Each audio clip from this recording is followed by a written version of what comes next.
தொலைவினில் தரை தொட்டு ஆடும் மேகம் அருகினில் செல்ல செல்ல ஓடி போகும்.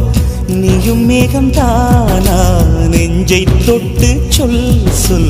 மழையிலும் பூவும் மரகத குயில் நான், இரவிலும் அடிக்கும் புன்னகை வெயில் நான்.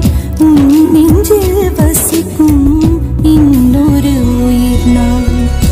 வெள்ளி மலரே வெள்ளி மலரே, நேற்று வரை நீ நெடுவனம் கண்டாய், ஒற்றை காலில் உயரத்தில் நின்றாய். மஞ்சள் மாலை மழையில் நனைந்தாய், சித்திரை மாதம் வெயிலும் சுமந்தாய். இத்தனை தவங்கள் ஏன் தான் செய்தாயோ? தேன் சிதறும் மன்மத மலரே என்றே சொல்வாயோ? இளந்தளிரே இளந்தளிரே, வெள்ளி மலரன்று இயற்றிய தவம் எதற்கு? பெண்மங்கை உந்தன் கூந்தல் சேர்வதற்கு.